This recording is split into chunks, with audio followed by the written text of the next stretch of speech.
What up YouTube, AndyPaul is here. Welcome back to Guitar Guru channel. Why contemporary guitars suck? Hey, welcome back to Guitar Guru channel. Please find a comfortable spot, pour yourself a cup of tea or coffee and let's have a discussion. Why contemporary guitars, and in a lot of cases, contemporary guitarists suck? Why don't we see innovations in the past 50 to 60 years? Why no new mind-blowing guitars are being introduced?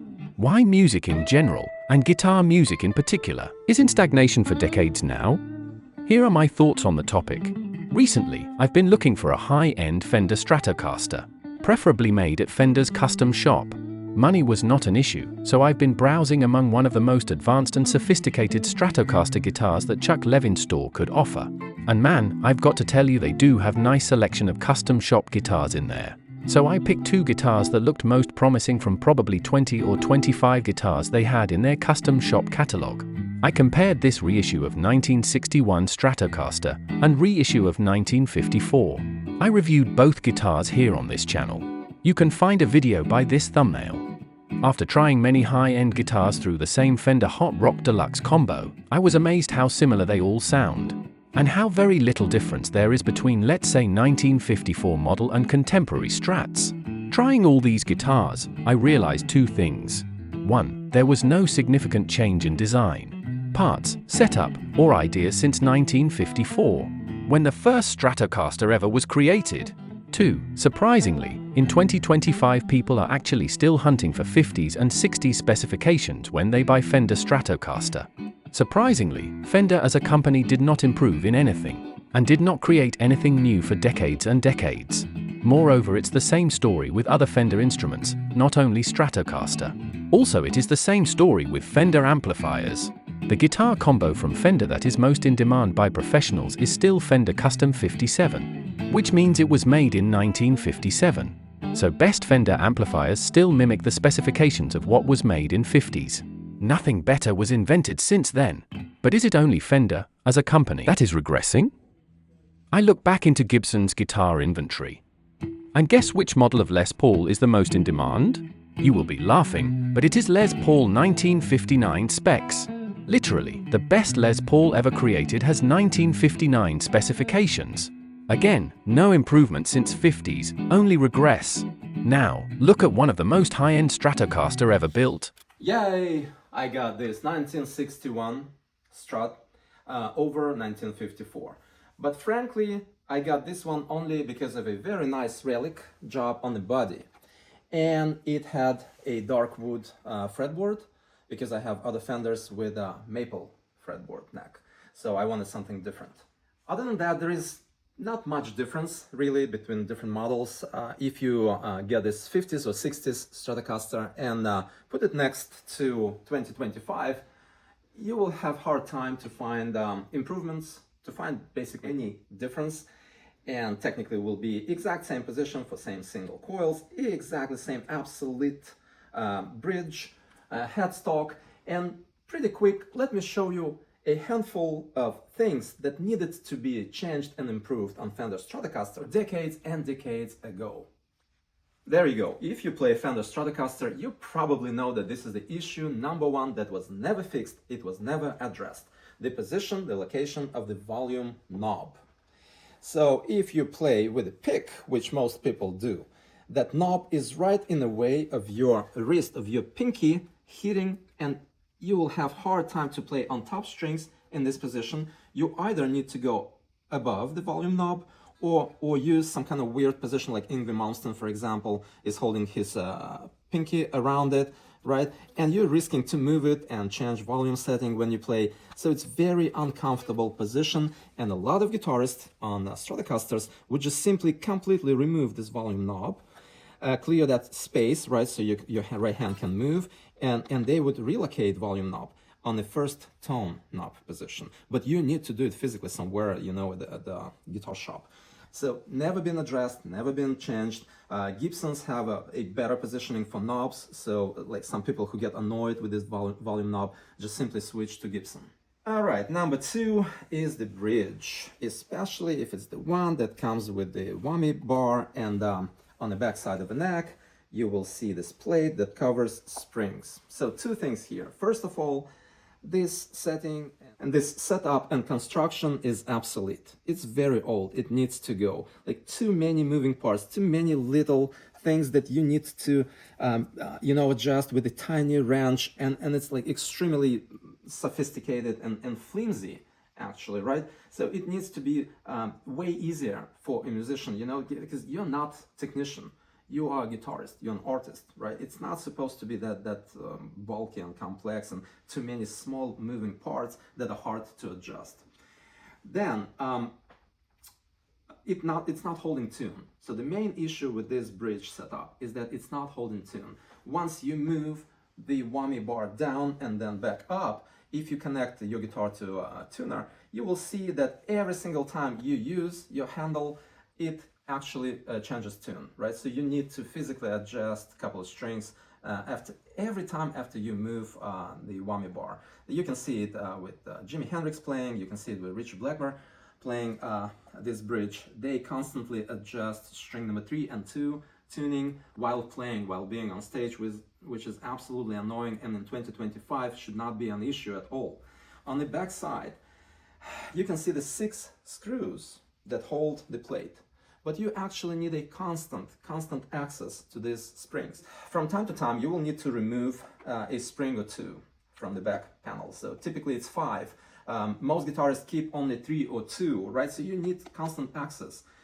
Inside, if your guitar, due to humidity or changes in temperature, loses tune, it's easier to adjust the screws to tighten or loosen all the strings together instead of doing it one by one, right?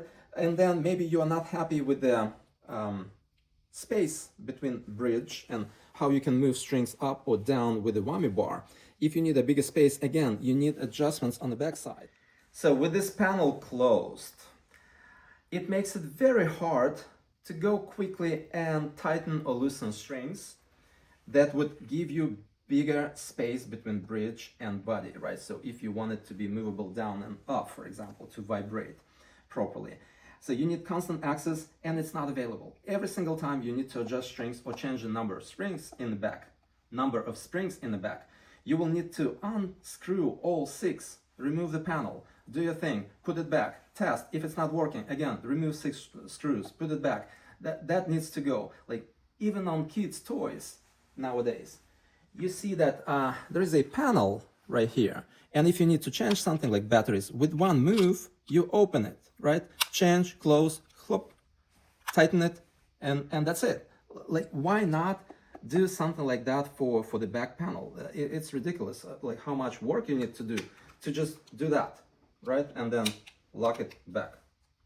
So still, we have a technology, we have a setup from 50s that needs to go. Number 3.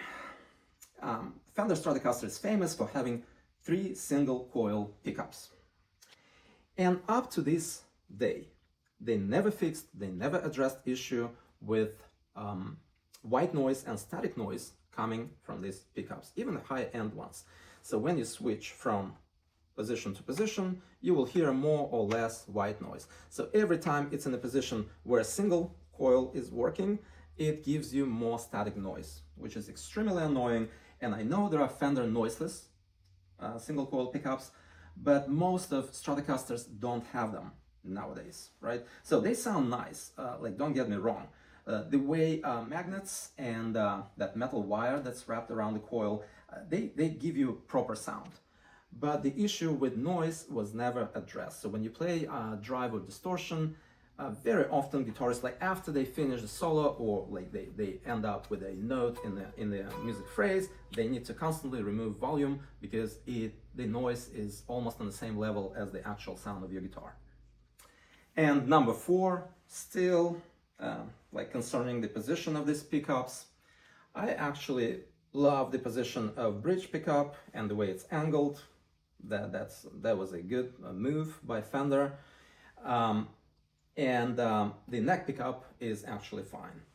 Positioning of this middle one, though, is exactly in the way of you playing. So with a regular wrist size, when you do palm muting or you play resting on the bridge, you inevitably hit these magnets and the whole actually single coil pickup with the sharp point of your pick. And technically that works as a microphone. So when you touch it, when you hit it, it actually gives you a sound. It picks up the sound like you were hitting the head of a microphone. So it's absolutely unacceptable. Your hand is supposed to be somewhere here, like pick. I mean, specifically sharp point of a pick should be in between pickups. But the way they positioned it, it stays right where you play. So most guitarists, what they do is that they lift this and this pickup a little bit more and completely deepen the middle one down. The issue with that is that since it's a microphone, the closer it is to strings, the louder it will sound. The farther you move your pickup down inside the body of your guitar, the farther it is from string, the softer it will sound. So you will end up in a situation where it's in the bridge position, pickup, it's louder, you move it up, it's softer, it's quieter. So that's an issue. Was never fixed, never addressed. It's not very hard. They can position this pickup a little bit farther or maybe deeper inside, or change the distances between altogether, measure the distance that most guitarists would use to pick string, that position, and just move the middle pickup away from this particular range. All right, another issue that was never addressed and never fixed. Strap holders. If you have an expensive guitar like this one that is 5, 6, 7,000 bucks, imagine you hold it on stage or in your rehearsal and the strap just bends backwards and loses the traction, loses the holder. Your guitar will fall, and that's pretty much irreparable. The guitar is totally messed up. So the worst thing that can happen is when you drop your guitar, right? Why not? Especially for custom shop, for high-end Stratocasters, for expensive ones, why not come up with a very simple solution like that costs like $1 literally, where you can put a strap in and then lock the strap. Okay, maybe some kind of built-in function that comes with this little button.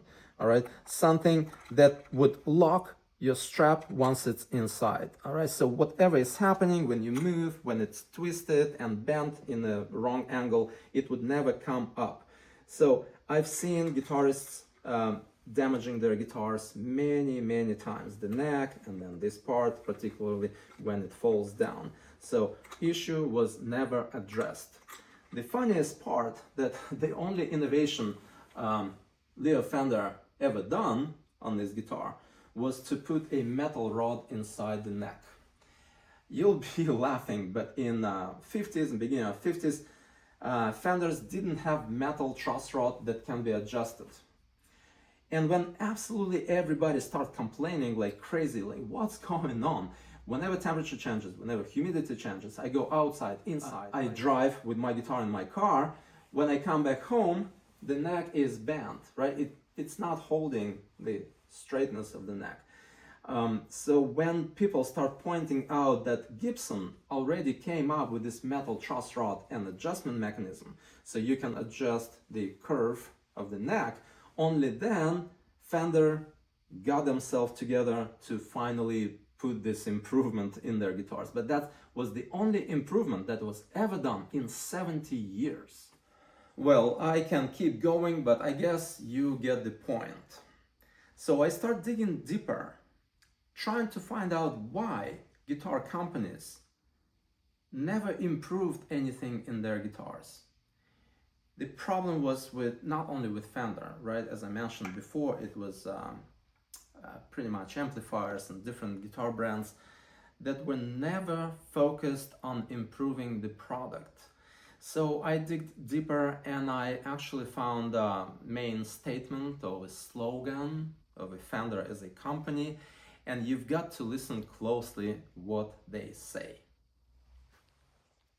So here it comes. It's kind of funny, because any big company, as soon as they become big, they start creating this management viewpoints, statements, slogans, bullet points of the company, the code of conduct, and all BS like that. And listen to what Fender says as a very first introductory message to musicians, to customers who will buy their instruments. Here it comes.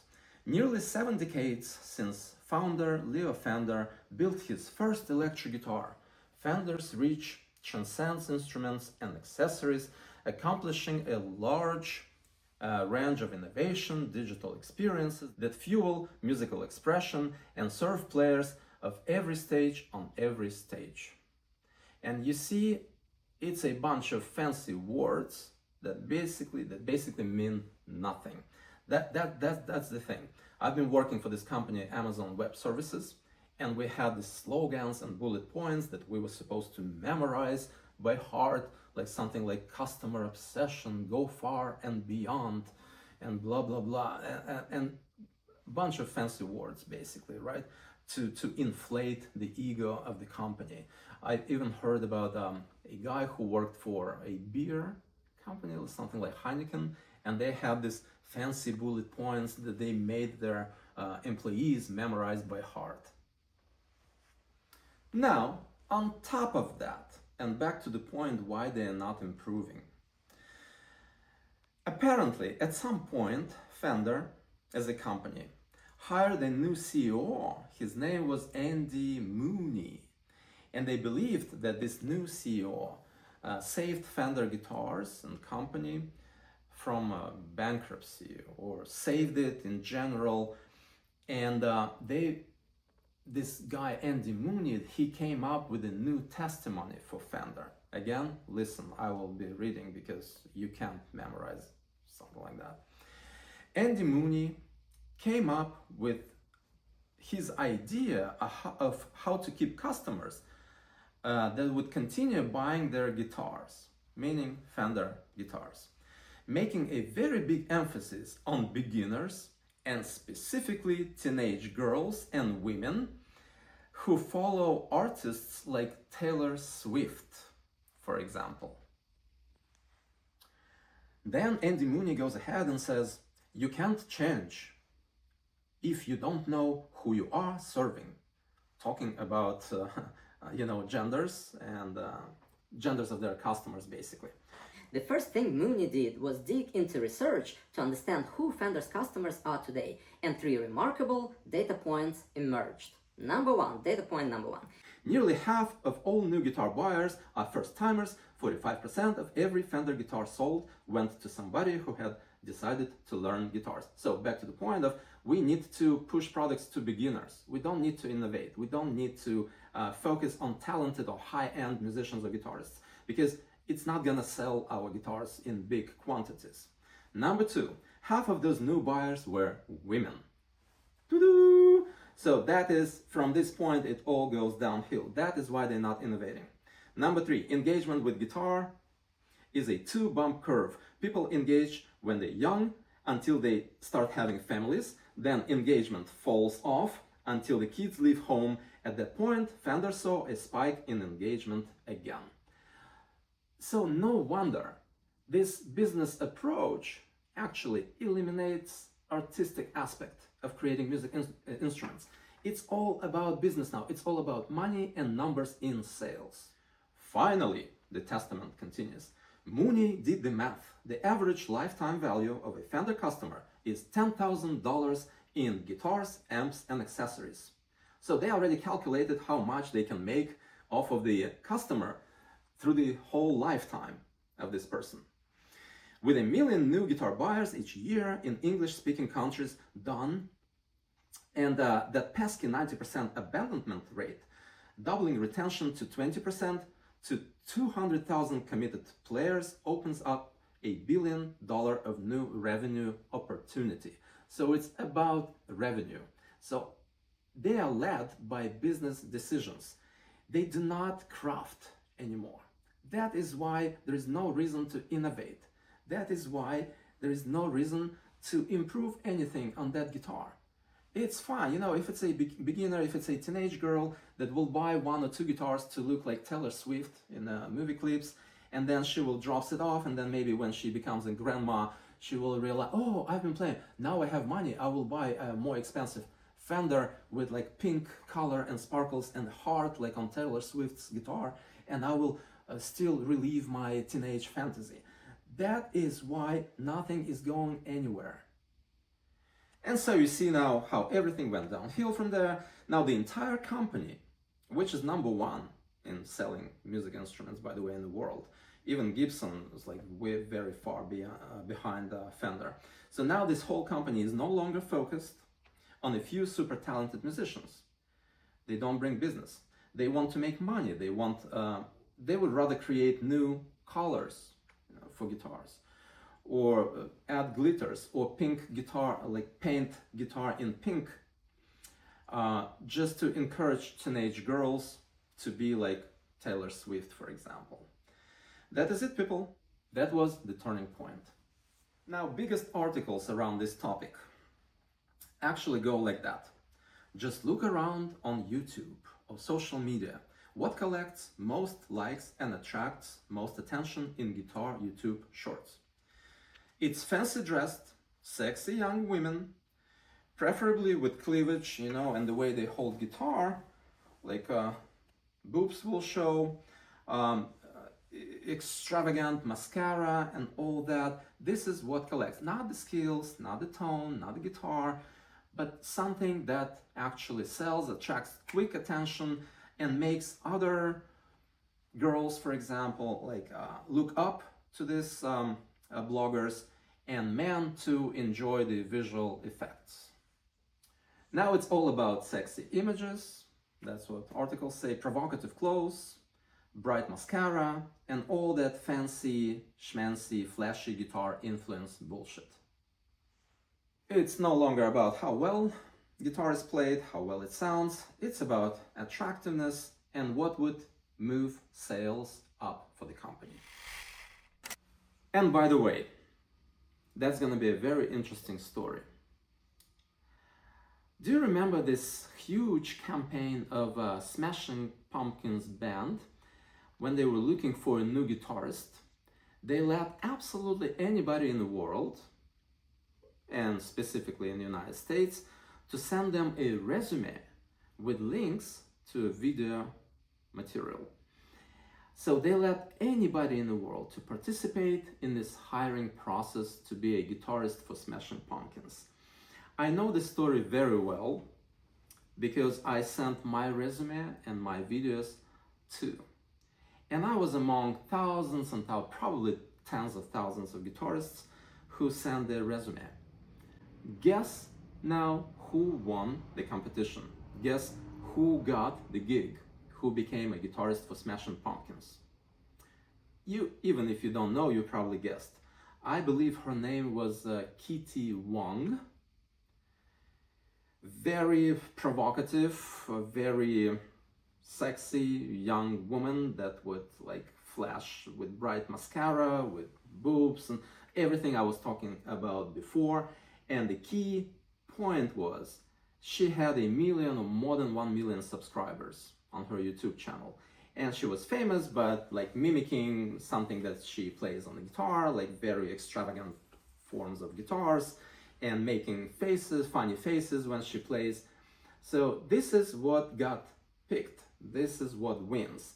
So I understand this approach. I understand this guys from Smashing Pumpkins.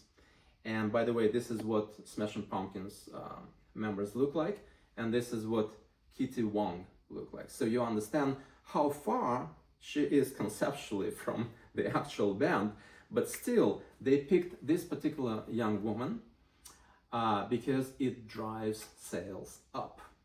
So they wanted her millions of subscribers as a potential fans for the music band. So it's like a win-win. But does it move innovation? Does it actually create artistry? Does it improve music? Does it send new message? No, it's all about business approach. It's all about driving sales up. Well, now you know why our music is regressing.